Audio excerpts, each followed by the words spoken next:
Welcome to the Wellbeing at Work podcast, where we help you optimize all aspects of well-being in the workplace.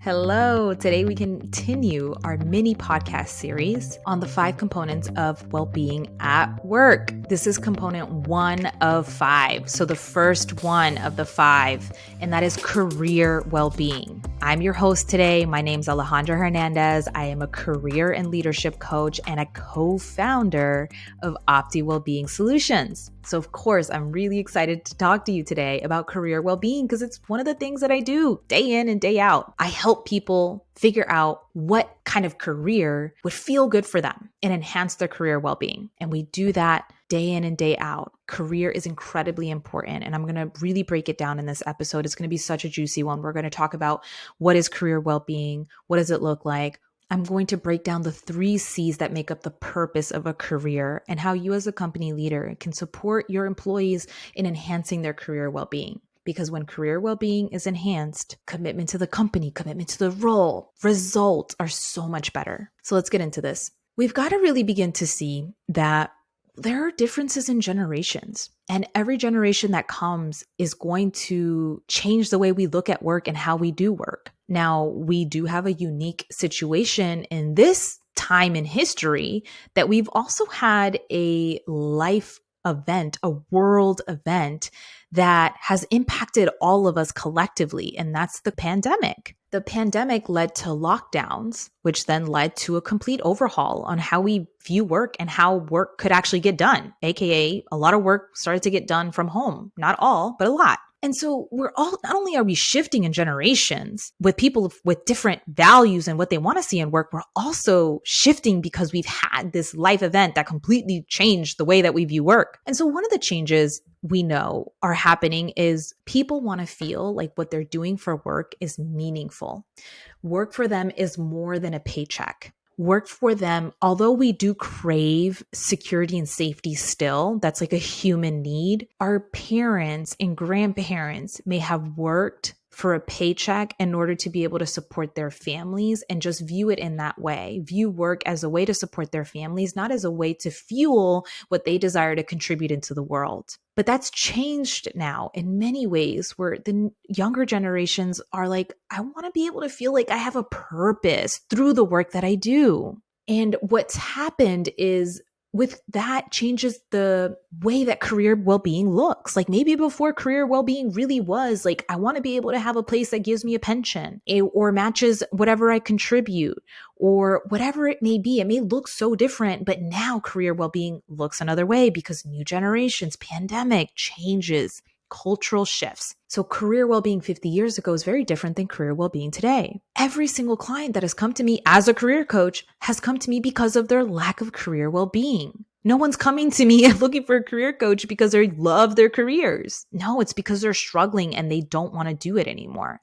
This contributes to higher turnover, lower engagements. We talked about the Great Resignation, which other people and me, I align to this, like to refer to it as the Great Reassessment, where people really just reassessed and was like, what the heck am I doing? Am I really doing this job? When people are dying left and right and I don't feel like this is actually purposeful and meaningful and I'm burning out and my manager treats me awful or whatever it may be, no, it's not worth it. A lot of people had a reassessment. So how do we address career well-being? How do you support your employees with career well-being? And how do you support yourself with career well-being? Because if you as a leader are struggling in this department, you're not going to be able to lead your team through it. You can't lead someone through something that you yourself don't embody and can't explain from a true integrated experience. Career well-being focuses on how satisfied we are in our jobs. That's what career well-being is about. How satisfied we are in our jobs. Are we doing something that we enjoy? Is it worthwhile? So I came up with the 3 C's that make up a purpose of a career. The 3 C's that I lay out for you is creation, contribution, and compensation. The purpose of a career, creation. We're all human beings and have the ability to create. We all crave creating, whether it's creating this podcast, whether it's creating the project, an event, a spreadsheet, whatever it may be. We're all creating all the time. And we have that desire to create something. Careers And the purpose of one is to have an avenue in which you create. So are you creating the things you desire to create? Do you enjoy what you're creating at work? Number 2, contribution. All human beings want to feel like they contribute. So one of the things I like to say as like a myth buster, or kind of like a bubble buster, to be honest, is you saying that you want to help people is so ineffective if you're trying to figure out what you want to do for work in a way that's satisfying and enjoyable. And I hear this all the time as a coach. I just want to help people. I just want a job where I can help people. And I love the kindness. I love the fact that people feel that way, because it has really led me to believe and truly, truly believe that people are good and people want to help people, which is why I also know that it's not going to lead you any closer to your career well-being, because people generally want to help people. So it's like, I want to breathe. Great. So do I. I want to help people. Great. So do I. That doesn't actually equate to career well-being. Because what you really need to know is, in what way are you here to contribute? In what ways does contributing feel the best for you? Because all humans want to contribute, and careers is one of the avenues in which you do that. And number 3, compensation. Part of the purpose of a career is to be compensated for the work that we do. Very simple. So as you understand these 3 aspects of career well-being and what I lined out as the purpose of a career, you can begin to understand and communicate with your team members on where are they at. Do they feel like they're creating things that they want to create? Are they contributing in ways that feel meaningful for them? Are they getting compensated in a way where they can actually be able to sustain themselves? Another thing that's really important is the 2 basic parts of an employee feeling satisfied at work is going to come down to my job and my manager. Those 2 things are really important. Someone can love their job, but if they have an incredibly toxic relationship with their manager, they're not going to last. And vice versa. Let's say they love their manager is amazing, but they hate their job, they hate what they do on a day-to-day basis, they're not going to last. Doesn't matter how kind you are, how compassionate, how much you coach, all the things. It's not going to work, because people need to enjoy what they do on a day-to-day basis. Another thing I want to go ahead and share that's like myth busting is there's no such thing as this dream job where we love everything all the time. No. It's the same thing as like your dream partner. Like your dream partner is still going to piss you off sometimes. Your dream partner is still going to annoy you sometimes. They're still going to leave the seat up, or they're going to leave the fridge open, and they're going to leave dishes in the dishwasher, like whatever it may be. This is not this idealistic thing that I love all the time. I call it the 80-20 rule. 80% of the time, are you enjoying what you do? And then 20%, you might have some administrative things you don't enjoy. You might have something here, a hiccup here, one client, whatever it may be. But 80-20, do you generally enjoy the things that you do on a regular basis? Does it satisfy you? Do you feel like you create the things you want to create, contribute in ways that are meaningful for you? And do you get compensated in such a way where you feel like you're valued and you feel like you can also sustain yourself? It's really important for you as a leader to understand those 3 C's, creation, contribution, and compensation, because it's like a triangle. If you move one, it impacts the other. These are not standalones. So if someone, same way with my job, my manager, if someone loves what they're creating, but they literally can't pay their bills because they're getting paid $35,000 a year and live in Miami, Florida on their own, they will leave the moment that they get more money offered to them. I promise you that. They will leave. If someone loves what they're getting compensated, I've had clients come to me, they're making 6 figures, hate their job. They're not going to stay. So they're dependent of each other. So how do you as a leader increase career well-being for your team? First, understand, what does career well-being mean to your individual team members? So if you're not doing one-on-one meetings, where you have another podcast episode where we talk about one-on-one meetings, I highly encourage them. Have conversations with your team members and understand, what is career well-being for them? What aspects of their job do they find fun? Do they find enjoyable? Do they find satisfying? What parts are challenging, but not in a satisfying way, just straight up challenging and they dislike it? And what parts are challenging in a satisfying way?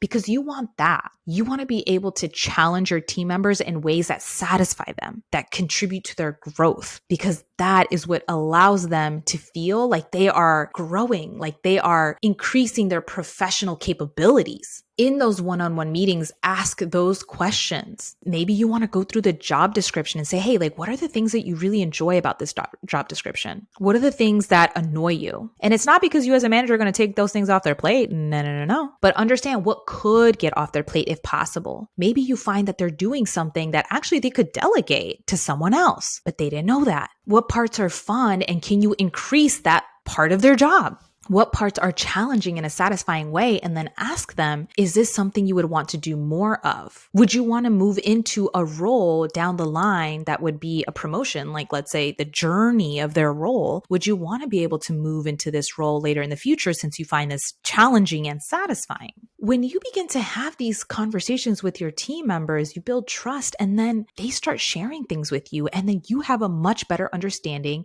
of what does career well-being look like for this person. If you're a manager and you are having a difficult relationship, by the way, with one of your employees, with someone who reports directly to you, I encourage you to find ways to resolve that through communication, through understanding what is the source of the conflict between you and this other person. And that's what leadership's about. One of the big things that kind of gets to me is people get promoted into managerial positions without being given the resources on how to be strong leaders. And that's not fair. It's not fair to you. Being a manager is more than the strategy and the tactical tools of pushing the company goals on a KPI level. It's also a role of leadership. It's also a people's job where you now get to understand people, where maybe you didn't graduate with a psychology degree or sociology degree, but you best to believe you need to start understanding people if you are going to deliver the kind of results you want to deliver as a team. So I go this route because it's so important. When I talk to people and they have a difficult relationship with their manager, it's hard because they're not going to stick around. And it's also hard because then I know that the manager is not going to learn that they are actually one of the reasons why people are leaving. So find ways to connect with all of your team members. Your relationships are going to look different with each of your team members because people are different. Hello, that's fine. But have these conversations. What is career well-being for them? And don't ask them that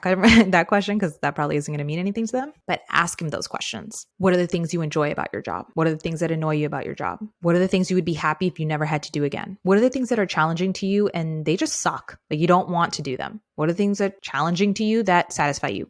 This is a good question, actually. What are you currently doing as part of your role that you never thought was a part of your role and you didn't feel like you agreed to? That's an important one. Because some people say yes to a job and then they start doing a job and then something gets handed to them and it's nothing what they had signed up for and they actually dislike it a lot. All right, I'm going to wrap up this podcast episode by reminding you the purpose of a career are the 3 C's: contribution, creation, and compensation. They're all interdependent. You can't separate one out. You can't pay someone more money in hopes that they'll stay because they probably will stay, but only for a short stint in time. So let me actually tell you this one a story to kind of drive this home. There was a firm where one of the people that was incredibly a high performer no longer wanted to be in the company because they wanted to grow more and they felt like they had reached their level of growth. So they were like, I'm out. I'm going to go out to a firm in New York City. I'm going to, be able to grow so much more. I want that city life. It was very much about like how she desired to live looked a different way. So the company, in hopes of having her stay, offered her a much higher role, a VP role, and a much higher salary. And she agreed. She said, okay. She accepted it and she stayed. I don't know how long, let's just say a year. A year later, I saw on LinkedIn or something, she had moved to New York City and had accepted a role to another company. Just because you give someone more money doesn't mean they'll stay. They may stay for a little while, but it's not going to sustain because there are the 3 C's that are interdependent: creation, contribution, and compensation. I hope this was helpful for you. Go get to talking to your employees because career well-being is a huge aspect to overall well-being. Bye. If you found this podcast valuable, we invite you to check out our free checklist, the 5 action items to optimize your workplace today. You can grab yours over at www.optiwellbeing.com. That's OPTI wellbeing.com. Get yours now, and we'll see you there.